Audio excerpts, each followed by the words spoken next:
কল্পনার গ্রাম সোনারপুর। সোনারপুর এক ছোট্ট সুন্দর গ্রাম। গ্রামের মাঝখানে একটা বড় পুকুর, পুকুর পাড়ে বটগাছ, আর চারপাশে মাঠে ধান খেলা করে হাওয়ার সাথে। এই গ্রামে থাকে পুটি নামে এক কিশোর, যার স্বপ্ন একদিন গ্রামকে রঙিন করে তোলা, যেমনটা সে তার কল্পনায় দেখে। পুটির সাথেই থাকে টুনটুনি নামে এক পাখি। টুনটুনি শুধু পাখি নয়, সে কথা বলে, গান গায় আর পুটির সবচেয়ে ভালো বন্ধু। গ্রামের কারো কিছু হলে টুনটুনি আগে খবর দেয়। একদিন হঠাৎ করে গ্রামের পানি শুকিয়ে যেতে থাকে।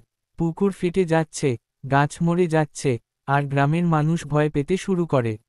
সবাই ভাবে, এটা বুঝি কোনো অভিশাপ। পুটি ভাবে, না, আমি কিছু একটা করতেই হবে। টুনটুনিকে নিয়ে সে বেরিয়ে পড়ে রহস্যের খোঁজে। তারা হেঁটে হেঁটে চলে যায় পাশের পাহাড়ে, যেখানে একটা পুরানো গুহা আছে। গুহার ভেতরে গিয়ে তারা দেখে একটা জাদুর ফোয়ারা, যার পানি দিয়ে সারা গ্রামের জলচল হতো। কিন্তু ফোয়ারাটা বন্ধ। পাশে একটা পাথরের ফলকে লেখা, শুদ্ধ হৃদয়ের যিনি, তিনিই খুলতে পারেন এই ফোয়ারা। পুটি ভাবে, আমার মন তো ভালোই, চেষ্টা করেই দেখি।